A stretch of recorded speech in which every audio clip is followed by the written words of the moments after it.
Woo, it's Friday. All right. So yesterday, Marianne, I'm with you. I gotta have some. I drink this like I'm never gonna have another cup in my life.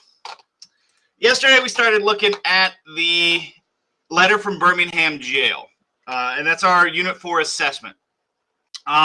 And towards the end of class, we kind of took a little vote. Only a couple people weighed in, but those of you who did all said you'd like to continue looking at it today rather than do the Unit 5 intro, which is fine. We'll look at this again today. I'll give you, it shouldn't take us the whole class to continue looking at it, and I'll give you the rest of the time to work.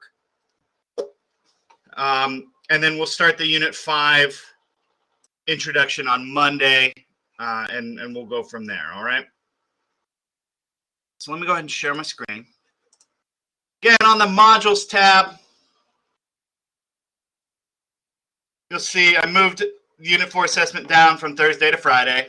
I'll watch. I can do like this. I can just move things, and that's all I did. I just moved it down from here to here, and the due date's still going to be the same, guys. It's still going to be due on May 11th. That's next Wednesday.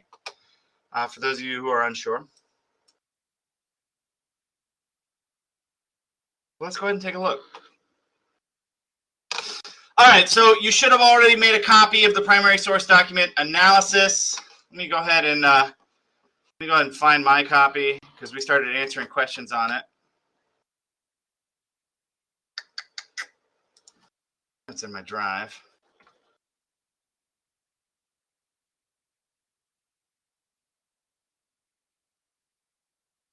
There it is. There it is. And we started answering questions on this yesterday. Now, some of the questions, like the ones we highlighted, we know we're going to have to come back and answer. And we looked at a number of... Oh, Antonio, I'm sorry to hear that, man. Are you drinking enough water? Dehydration contributes to headaches. It's usually the number one cause. Unless it's like allergies or, migraines or an underlying problem. Spencer, that's where I'm at. Coffee is my water. Anyhow. So we started answering some of these, and we started looking closer at a few paragraphs. Don't forget, I gave you guys the Spotify reading. It's a long reading. It's 48 minutes, almost 49 minutes long. But it's Martin Luther King reading the letter that he wrote. So this is like the ultimate of ultimate primary sources. The guy who wrote it is reading it. And it's worth a listen. It's really interesting.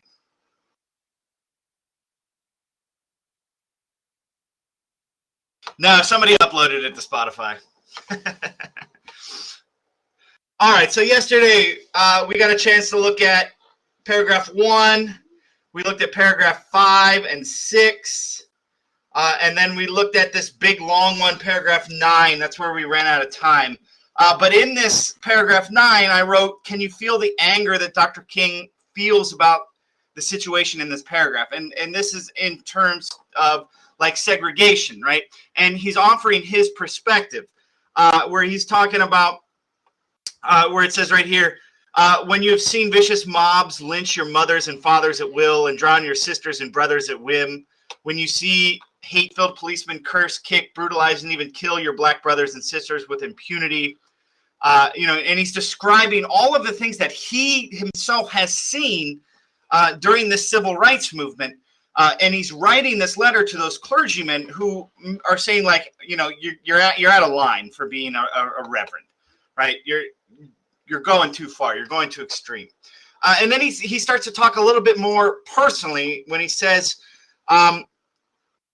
you suddenly find your tongue twisted and your speech stammering as you seek to explain to your 6-year-old daughter why she can't go to the public amusement park that's been advertised on television, and see the tears welling up in her little eyes when she's told that Funtown is closed to colored children, and see the depressing clouds of inferiority begin to form in her little mental sky. and see her begin to distort her little personality by unconsciously developing a bitterness towards white people, right? So he gets really personal and gives his own perspective on, why he's doing this. He's doing this. One of the reasons is, so his children don't have to live in a world like this. And he further exemplifies that in that I Have a Dream speech, right? Where he says, I have a dream where, little boys and girls can go to school and, colors no matter. Let's take a look at paragraph 10, right? And remember, he's writing to fellow clergymen who are saying that he's going too far. And he says, you express a great deal of anxiety over our willingness to break laws. Like, we're the ones doing this, not you. And you're the one having a problem with it. One is not only a legal, but a moral responsibility to obey just laws. Conversely, one has a moral responsibility to disobey unjust laws. An unjust law is no law at all. So he's justifying the fact that these laws are not just, right? This is the United States. It's supposed to be freedom and liberty for all and equality for all, and it's not. And we're standing up and we're saying something about it, and you're giving us crap for speaking out against this unjust thing. Marianne says, I hate when people are like, you're doing something dumb. Like, I'm aware. Like, can you not see why, though? Yeah, I'm there. King goes on to say in paragraph 12, I hope you are able to ace the distinction that I'm trying to point out. In no sense do I advocate evading or defying the law, as would the rabid segregationists. That would lead to anarchy. One who breaks an unjust law must do so openly, lovingly, and with a willingness to accept the penalty. So he's saying in the following paragraph, like, I'm not telling people to go out and just break the law to break the law. Like, if you're going to do it. If it needs to be an unjust law, do it openly, do it with love in your heart, and you're going to have to accept the consequence for breaking that law. And that could be spending time in jail, like he's sitting in jail right now writing this letter. It could be getting beat up, paying a fine, whatever. All right, let's move down to paragraph 13 here. He says, of course, there's nothing new about this kind of civil disobedience, right? He's learning from Gandhi and other civil rights leaders about this nonviolent form of protest. It was practiced superbly by the early Christians who were willing to face hungry lions and the excruciating pain of chopping blocks rather than submit to certain unjust laws of the Roman Empire. So he's comparing himself and what they're doing to what early Christians did in order to exercise their faith openly, right? And if you are one who, you're religious, you go to church, you know all of these stories, you know that the early Christians were heavily persecuted by the Romans after the death of Jesus. And then he says, to a degree, academic freedom is a reality today because Socrates practiced civil disobedience. You'll learn more about Socrates in college with philosophy. And then he goes on to say, the Boston Tea Party represented a massive act of civil disobedience, right? The whole revolution, the whole reason the United States is a country, right? One of the first things we did was dump all that tea in Boston Harbor to protest the tea tax, right? And that was property destruction. They're just marching down the road saying we want rights and sitting at a lunch counter that says no colored people and asking to order a cup of coffee. While these founding fathers are just destroying thousands of dollars of merchandise in 1774 or whatever the year was. All right, let's look at paragraph 15. He says, I must make two honest confessions to you, my Christian and Jewish brothers, right? He's writing to different priests and clergymen across the country. First, I must confess that over the last few years, I've been gravely disappointed with the white moderate. I've always reached the regrettable conclusion that the Negro's great stumbling block in the stride towards freedom is not the white citizens, counselor, or the Ku Klux Klaner, but the white moderate who is more devoted to order than to justice, who prefers a negative peace, which is the absence of tension, to a positive peace, which is the presence of justice, who constantly says, I agree with you in the goal you seek, but I can't agree with your methods of direst action. So he says the number one issue with their movement, it's not it's not the KKK, it's not the segregationists, it's not all of the unjust laws. It's like, we can get over that. At least the KKK, at least they're being honest with us, right? And they're wearing the face. They're open.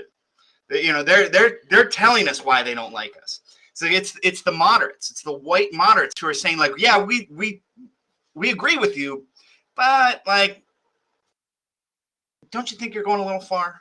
Rather than when at this time, you're the majority, you have the most power, you can make the most change and help us the most, and you're not. He says, shallow understanding from people of goodwill is more frustrating than absolute misunderstanding from people with ill will. Lukewarm acceptance is much more bewildering than outright rejection. Okay, so he said, I'd rather just be rejected than, like, get this half-handed acceptance. And then in paragraph 16, it says, you spoke of our activity in Birmingham as extreme. At first, I was rather disappointed that fellow clergymen would see my nonviolent efforts as those as extremist. I stand in the middle of two opposing forces in the Negro community. One is a force of complacency made up of Negroes who, as a result of long years of oppression, have been so completely drained of self-respect and a sense of somebodyness that they have adjusted to segregation. So he's saying that he's in the middle of this issue. On one side, you've got all of these African Americans who have lived in this system, in this society, their entire lives, and they've said, this is how it's always going to be. What's the point in changing it? This is life for us. This is our life, so I'm not going to do anything. On the other side, says the other force is one of bitterness and hatred and comes perilously close to advocating violence. It's expressed in the various black nationalist groups that are springing up all over the nation, the largest and best being Elijah Muhammad's Muslim movement. This is the Malcolm X movement, right? Malcolm X joins the Muslim Brotherhood and starts preaching this message of Elijah Muhammad. So the movement is nourished by the contemporary frustration over the continued existence of racial discrimination. It's made up of people who have lost faith in America, who have absolutely repudiated Christianity, and who have concluded that the white man is an incurable devil. Powerful stuff, right? It's raw. It's really raw. He goes on to say, if his repressed emotions do not come out in these nonviolent ways, they will come, if they will come out in expressions of violence. So if we don't protest and stand up this way, it's going to come out violently. All right, so let's look at our thing. We know this. What purpose? We know that. Describe the context. Okay. You can come down here. Where was I? Just saw it.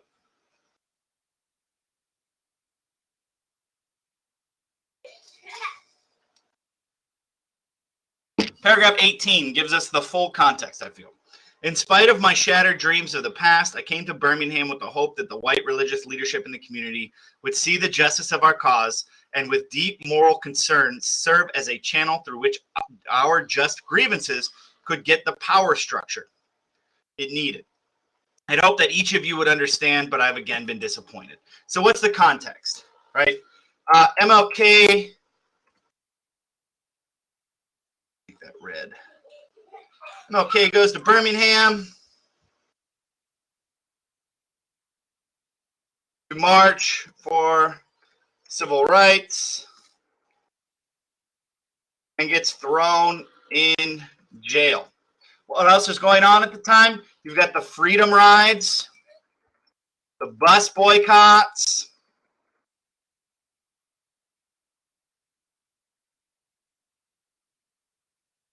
Wow.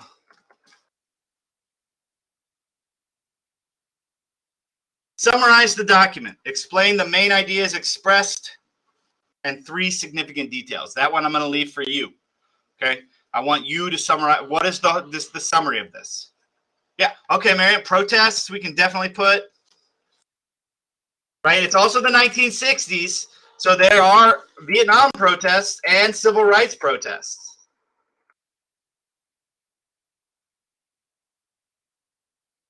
Good. Good. Describe any unique or unusual qualities of the source. What's surprising?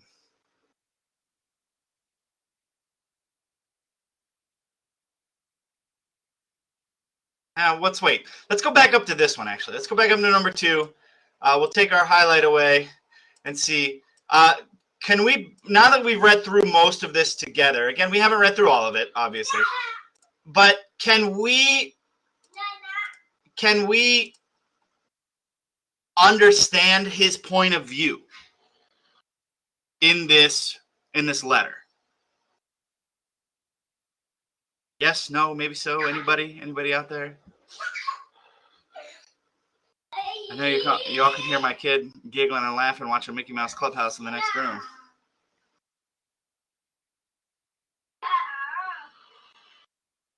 All right, man. So you said yes and no. So tell me the yes. Can you tell me what his point of view is from this letter? Chris, it sounds like you're kind of bouncing ideas around in between there.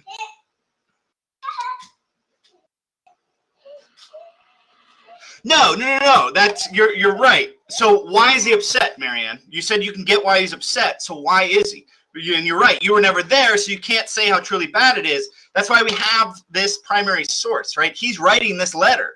These are his words that he wrote down in the moment. You know, he gets thrown in jail, and he's in this moment. So what's his point of view?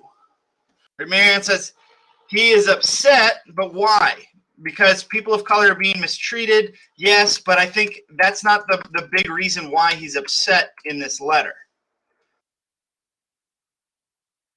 Why is he upset? Who's he writing the letter to? What's the reaction he's getting from the audience of the letter?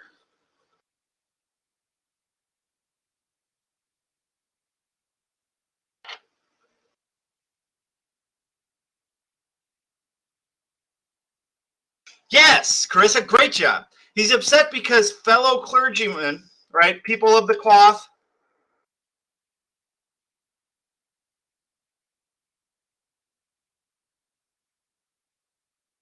are saying what he's doing is extreme. Was the author free to create as he or she pleased? Would you say that he was free to create this letter as he pleased?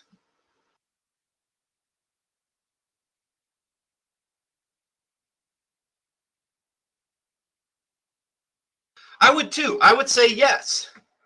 I would also say the letter, it's incredibly raw and full of emotion, right? You, especially in this paragraph 9, it's the longest, and I think it's the longest paragraph in the whole letter that I've given you of this abridged version. But he goes on and just starts naming example after example after example of the issues and the torment that people of color were going through during this time. And then he talks about, just some examples from his own children and what he's seen in his own children about, they're developing unconsciously this sense of resentment that I don't want them to develop, right? And it's just something that kids do, right? Think about if you have a sibling, right? And when you're a little kid, not like 10, 11, 12, but when you're like 5, 6 years old, think about your sibling gets an ice cream, but you don't get one, right? How do you feel about your sibling that gets the ice cream cone? You're angry, you're mad, you're resentful, right? Could we say that's an accurate, yeah, Mary, why are they getting ice cream and I don't? That's not fair. I didn't do it. I want an ice cream, right? And he's talking about his daughter wants to go to the amusement park, but it's not open to colored kids, right? And he's got to explain that to her, that it's closed to people like us. It's whites only. And he says he sees that sense of resentment like developing towards unconsciously, but towards white people, because they get to go to the amusement park and she doesn't, right? So he's describing all of that. So I would say, yes, the author's free to create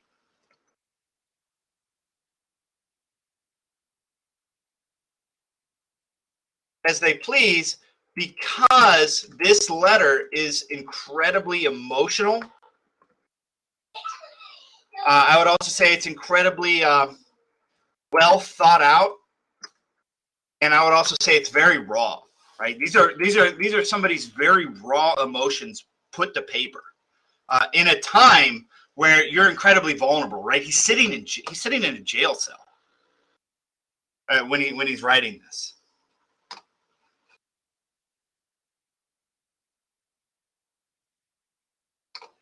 6, 7, and 8. Again, these are on you. Okay, you need to summarize the document. Tell me 3 main ideas, or 3. Tell me what the main idea is and 3 significant details that back up that main idea. Any unique or unusual qualities of this source. You know, I would say honestly, guys, what's an unusual quality is it's a letter written from jail.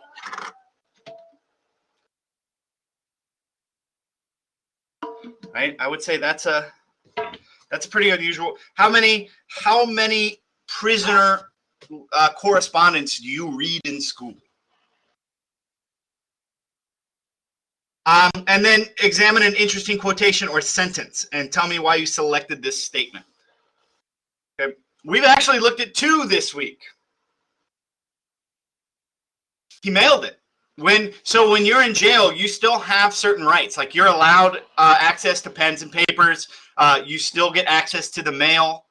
So he wrote the letter and mailed it. He mailed it out. He mailed it to, I believe, his representatives and the people in his church and his fellowship, and they made copies and sent it out. And it was out in, like, they printed it in newspapers and in magazines, and it was very widely circulated.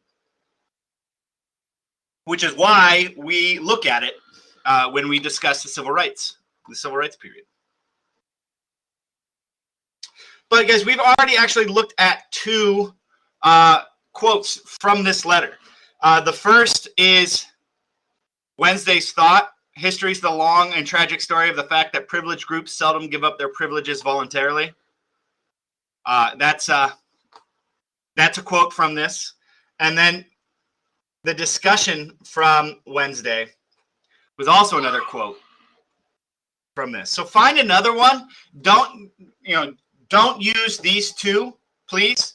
But try to find another one that you think is interesting, and tell me why you thought it was interesting. What impact do you think that this document had? Write a question you would like to ask about this. It may be about the author or about the event or the person in the source. What's your reaction to this document? So we read, again, this abridged version. What's your initial reaction to it? And then what's your opinion of it? Okay? And what do you think can be learned from this? So guys, we did almost the first half of this together. So everybody should get a 50% that turns this in. All right. This document, this whole thing is worth 75 points. Okay.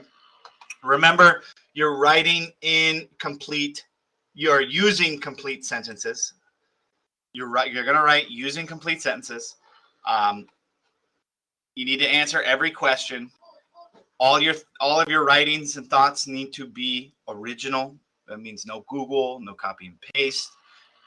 All you need is this document and this recording if you don't want to read it and you'd rather take the time to listen to it. Okay? These are the only 2 things you need. These 2 things will give you all of the answers. And a bunch of these are opinions.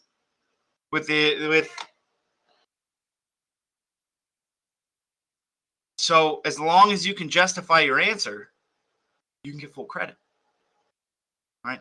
Again, do me a favor, change the color of the font. That way it's easy for me to determine what is, what your writing is. I mean, obviously I can read it and figure it out, but it's just easy. It's easier on these eyes. All right, guys, any questions, comments, concerns? I ended up talking the whole class again. Everybody understand? Let me start a poll.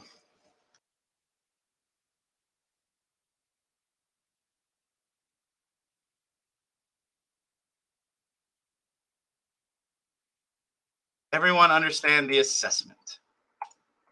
And answer that poll. That's your exit ticket, guys. Have a great weekend. Remember, this is due on Wednesday. Okay? After Wednesday, this becomes a 0 until you turn it in. If you need a assignment list, send me a message in Canvas, and I'll make that for you before the weekend. Okay? Target sessions at 12:30 and 2:30 if you need help, if you have questions, if you don't understand something, if you'd like me to go over anything in this letter from Birmingham Jail and re-explain it, please come to the target session. That's what they're for. Okay? Other than that, guys, you guys have a wonderful weekend. Stay safe. I hope this weather turns around. I don't know. Again, it's rainy and nasty here. I hope it gets sunny and warm for you for your weekend. And I hope you have a restful and relaxing and safe weekend. All right, guys? I will see you all on Monday. Again, Tuesday I will be out. Okay, so we will have class. I will post a recording, but there will be no live classes on Tuesday. Thanks, Marianne. See you, Ben. Bye, Carissa.